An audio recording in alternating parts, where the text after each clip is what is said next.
Hi hello నమస్తే welcome to holistic Telugu channel. ఎలా ఉన్నారు? అందరూ బాగున్నారా? ఈ రోజు వీడియో ఏంటంటే ప్రొటెక్టివ్ ఫ్లేంజ్ కప్లింగ్ ప్రాబ్లం అన్నది ఎలా చేయాలి అన్నది మనం ఈ రోజు వీడియోలో అయితే తెలుసుకుందామండి. వీడియో స్టార్ట్ చేసే ముందు నాదొక చిన్న రిక్వెస్ట్ అండి. ఏంటి అంటే మన ఛానల్ని ఫస్ట్ టైం కనుక చూస్తున్నట్టయితే ప్లీజ్ అండి సబ్స్క్రైబ్ చేసుకోండి. అలాగే పక్కన వచ్చిన బెల్ ఐకాన్ని కూడా ఓకే చేయండి. దానివల్ల నేను లేటెస్ట్గా పెట్టబోయే ప్రతి వీడియో యొక్క నోటిఫికేషన్ అనేది డైరెక్ట్గా మీ మొబైల్కి అయితే వచ్చేస్తుంది. ఎక్కడా కూడా స్కిప్ చేయకుండా చూడండి. ఎందుకంటే డిజైన్ కాబట్టి కొంచెం చాలా లెందీ వీడియోగా వస్తుంది కాబట్టి లాస్ట్ వీడియో కూడా నేను రాస్తూ చెప్పటం వల్ల నాకు లెంత్ ఆఫ్ వీడియో అన్నది ఎక్కువైపోతుంది. సో దానివల్ల నేను ఈ వీడియో ఏంటంటే ఇప్పుడు సొల్యూషన్ అయితే చేసేసానండి. ఎగ్జాక్ట్ సొల్యూషన్ అంతా చేసేసి మీకు ఎక్స్ప్లెనేషన్ అనేది ఇస్తాను. నీట్గా ఎక్స్ప్లెనేషన్ అనేది ఇస్తాను అనమాట. ఎక్కడ కూడా స్కిప్ చేయొద్దు. ఇంకా లాస్ట్ వరకు చూసిన తర్వాత ఇంకా మీకు ఈ వీడియో కనుక నచ్చినట్టయితే ఇక్కడ సూపర్ థ్యాంక్స్ కనిపిస్తుంది కదండి, ఆ సూపర్ థ్యాంక్స్ని కూడా మీరు యూజ్ చేయొచ్చు. ఓకేనా? So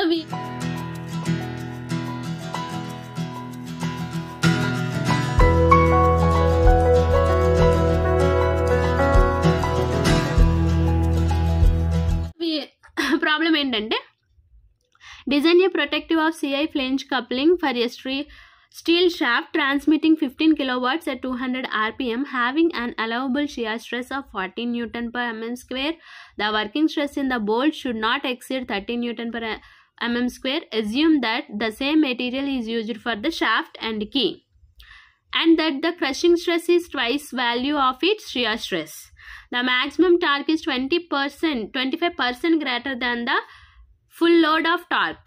The shear stress for cast iron is 14 Newton per mm square. ఇక్కడ ఇచ్చాడు కదండి. సో ఇచ్చిన దాని ప్రకారం మనం డేటా అనేది రాసుకుందాం. So power transmitting P equal to 15 kilowatts అంటే కిలోవాట్స్ అంటే మనకి 10⁻³ watts. N ఎంత ఇచ్చాడండి? 200 rpm. Next allowable shear stress స్టవ్ ఎంత ఇచ్చాడు? 40. అండ్ వర్కింగ్ స్ట్రెస్ బోల్ట్కి షాఫ్ట్కి ఏమి ఇచ్చాడు? 30. అలాగే for key twice of the crushing stress is twice of the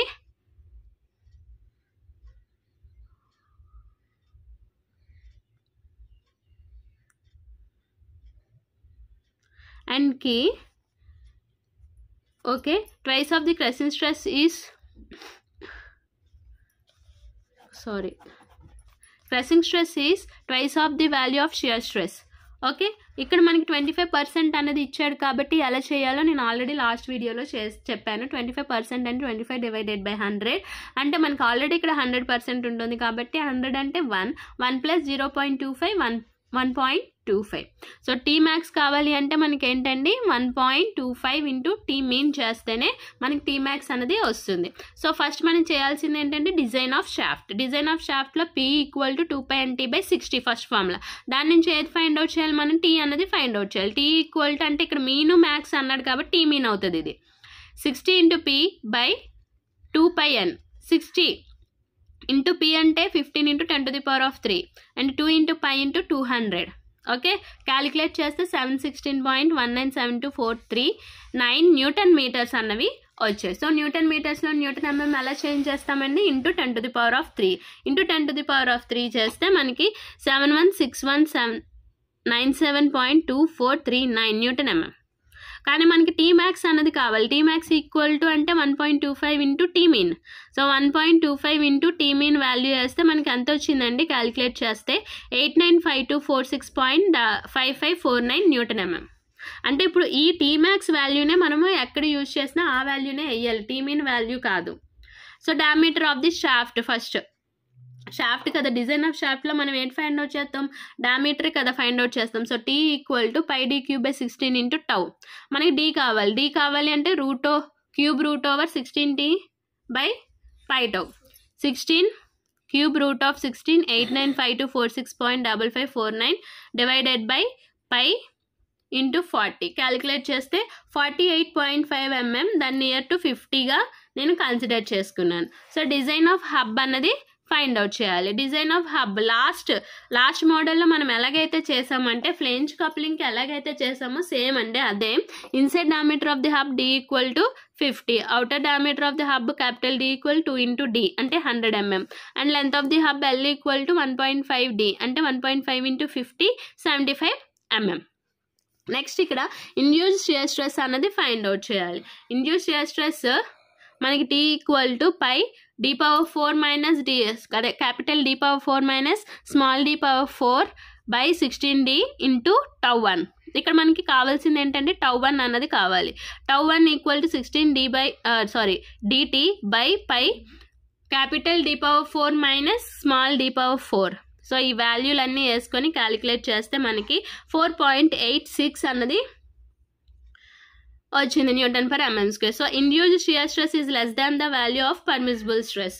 so కాబట్టి ఇక్కడ మనకి డిజైన్ అనేది ఏమవుతుందండి, సేఫ్ అవుతుంది. ఓకే, డిజైన్ ఈజ్ సేఫ్ అని రాయాలి. నెక్స్ట్ దాని తర్వాత మనం చేయాల్సింది ఏంటంటే design of flange. Design of ఫ్లేంజ్లో flange thickness TF equal to 0.5d. D అంటే ఎంత వచ్చింది మనకి క్యాలిక్యులేట్ చేస్తే షాఫ్ట్ డయామీటర్ 50. సో 50 కాబట్టి మనకి వాల్యూ ఎంత వస్తుందండి 25 mm. అవుట్ సైడ్ డయామీటర్ అనేది D0 equal to 4 × D.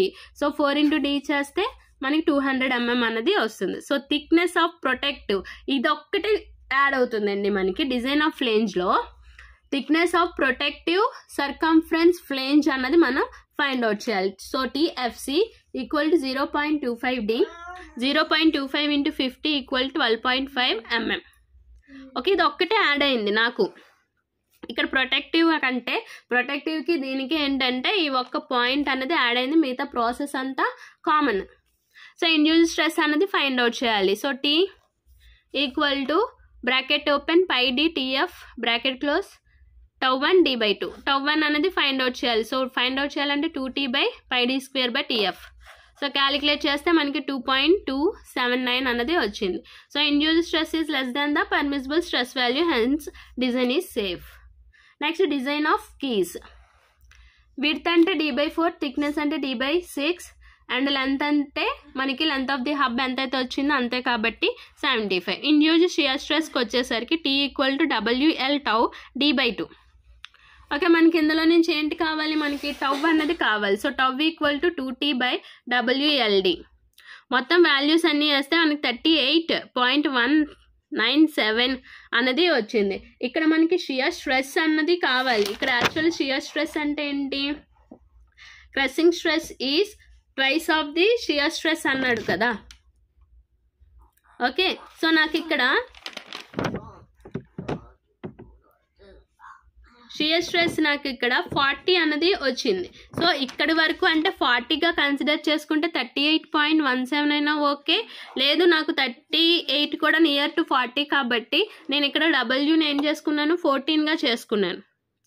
W equal to 14గా చేసుకొని మళ్ళీ క్యాలిక్యులేట్ చేస్తే నాకు 34 అన్నది వచ్చింది. సో 34 అన్నది ఓకే.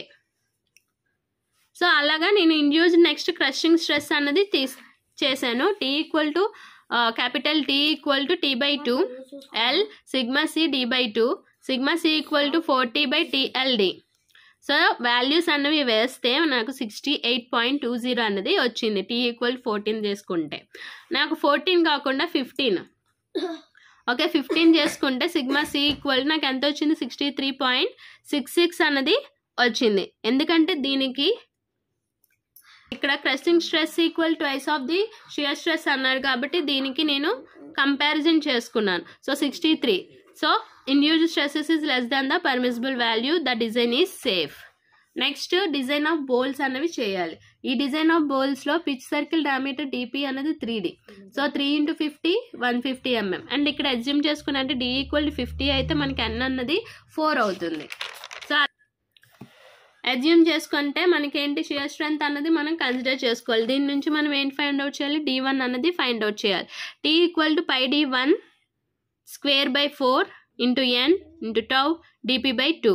సో D1 అంటే √4 2 = 8 × T/πn τ dp. So √over values అన్నీ వేస్తే నాకు ఎలాగొచ్చిందండి D1 ఈక్వల్ 11.2 అంటే 12గా నేను కన్సిడర్ చేసుకున్నాను. సో క్రషింగ్ స్ట్రెంత్ అన్నది నేను ఫైండ్ అవుట్ చేస్తే same formula T equal D1 TFN sigma C dp/2. Sigma C అంటే 2T/D1 TFN dp. Values calculate చేస్తే మనకి 10 Nm² అనేది వచ్చింది. సో క్రషింగ్ స్ట్రెంత్ అన్నది induce less than the permissible value కాబట్టి hence the design are safe అన్నది మనం రాయాలి. అలాగే డయాగ్రామ్ అన్నది కూడా మనం కంపల్సరీగా గీయాలి. డయాగ్రామ్ ఏంటి ఎలా గీయాలి అంటే కనుక మీకు చూపిస్తాను.